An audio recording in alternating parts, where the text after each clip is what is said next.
Okay, everybody, so we're going to talk a little bit about proof today. Alright? We've talked about faith, we've talked about science, we've talked about God. Right now, I want to talk about proof. Because a few people are challenging proof. They're presenting their arguments as that religion cannot prove its place, can't prove its points, can't prove. Alright? And they're saying science can prove. And the reason this is a big deal to me is that science isn't proving anything either. I'm not saying God is greater than science. I'm not saying science is greater than God. No, you know what? I'm going to say science is not greater than God. I'll say that outright. At best, science is just something else. I won't go into that one right at the moment. What I will say is that science isn't proving itself to be greater than God. Okay? Science isn't proving anything. Science is offering theories. Okay? Theories. Do we know the difference between a theory and proof? A theory is what we have when we see something and we formulate the idea that this is how it works. The ability to replicate an action doesn't mean that we've got the definition, the proof of the action. Okay? I can drop this and we know gravity is pulling it down, but that doesn't mean we know why it pulls it down. Is it some kind of ionic attraction? Why does Earth have greater gravity than the Moon? The mass? Because of the mass of the planet. So because of the mass, we have even greater gravity, right? That's the theory. That's cool. Why does that work? Okay, so we still don't really know exactly why. We have lots of good theories, but we don't know. No. K-N-O-W. No. No means that there is not another possibility. Knowing is singular. There is a single one thing. That's knowing. When we have theories, that means that we have different ways that it could be. And until we can disprove the different ways that it could be, we cannot prove the single way that it is. Okay? We cannot prove that dinosaurs were not highly intelligent creatures. We cannot prove dinosaurs didn't use tools. We cannot prove that the dinosaurs were ever in as high numbers as they think they were. I can't prove it because we don't have sufficient skeletal record. Sufficient skeletal record would help support that theory. Okay? Proof. I can't prove that there's a God. I can't prove that Adam and Eve were the first two people. I can't prove a lot of different things. Okay? I can't prove it. Might never have been true. It's completely possible. Completely possible. I can't prove anything. I can offer you lots of good theories.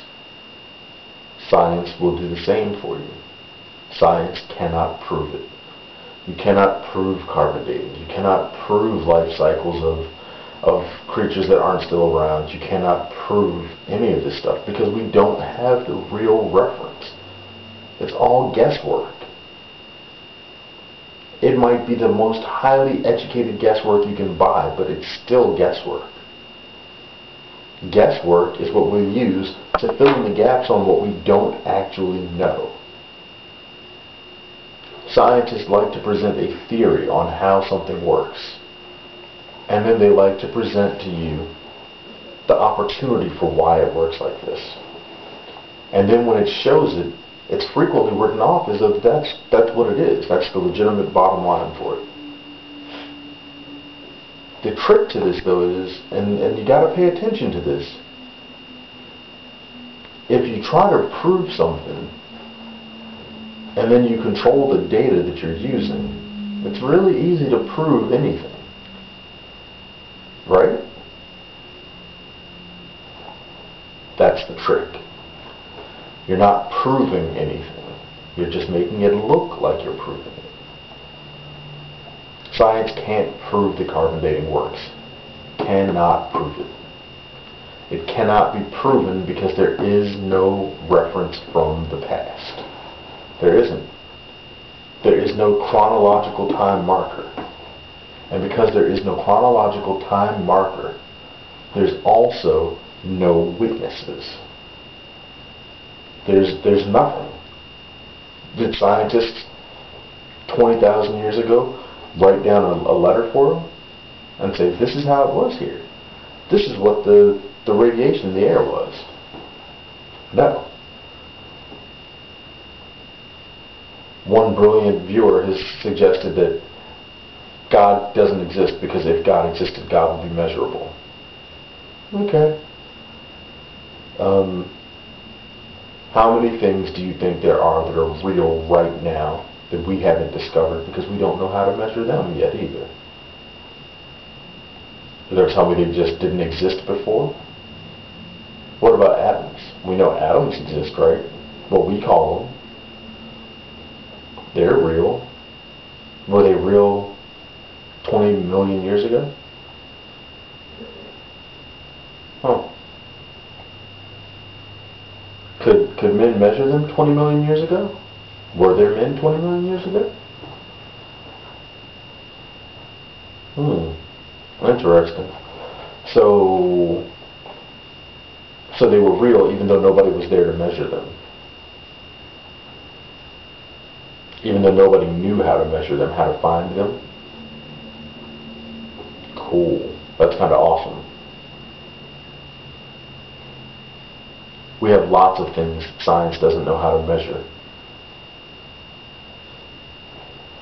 Lots. Anybody that was thinking that was going to be intellectually honest, to use one of the phrases from a question on one of the other videos, to be intellectually honest, the correct thing to do isn't to say that you can prove or disprove.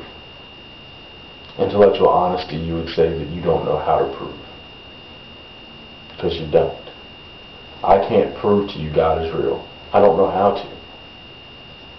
My proofs aren't real proofs. They're theories. I look at my skin and I can cut myself. And over time, my skin will repair itself. My body will fix the damage as best it can. From an evolutionary standpoint, that's not really useful.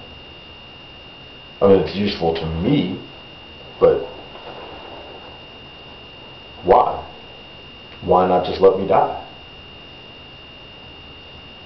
Huh. Proof. What can you prove? I'm telling you guys, look, here's the deal. And I'm going to speed this up a little bit. I went ahead and looked it up on Google, and Google says, proof. Noun. Evidence or argument establishing or helping to establish a fact or the truth of a statement.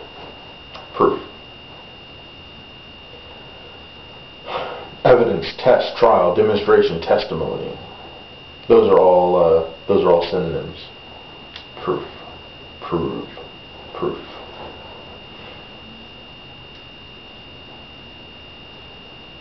Science can't prove anything any better than God can be proven. The significance of that goes back to our conversation about faith. You're still taking it on faith. You can't prove it because it can't be proven. And if you can't prove any part of your science that you're using to dispute God, why should anybody give any credibility to science over God?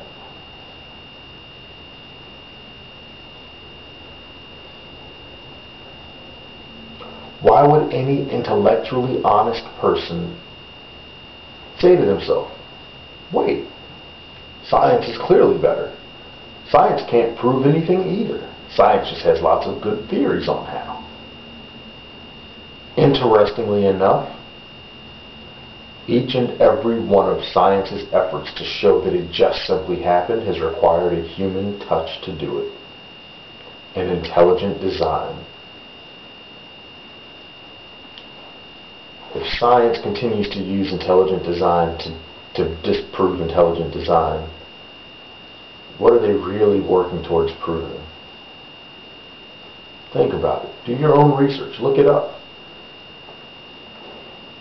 You found my videos. The curiosity is already there. You wondered what I thought about it. You wondered what other people thought about it. Do your research. I'm always willing to talk to anybody about pretty much anything. I can share all of my references, as many as I can remember, and I'm happy to do research with you. We can share notes on stuff.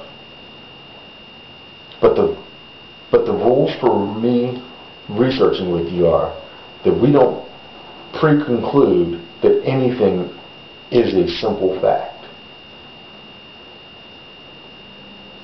I think that's more than fair. We don't preclude that God is 100% guaranteed to be real, and we don't conclude that God is 100% not real. We conclude that there is the simple possibility that the universe came to be from intelligent design. There's the possibility that it came about by accident. And after we look at all of the facts and details that we can put together, we can hash out what makes sense when compared to what. I'm up for that challenge all day, any day. One of the things that gets me with this whole thing is that people try to run to proof.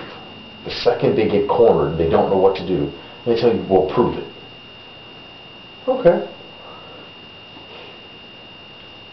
I'm going to play by the rules of science anytime that comes up. I don't need to prove it. I just need to give you a good reason. Because that's what science is doing, is giving you a good reason, but it's not proving anything. So it's tricky, and it's a lie to call it proof when it's not really proof. It's just a good possible reason. That's all. What can you prove tonight?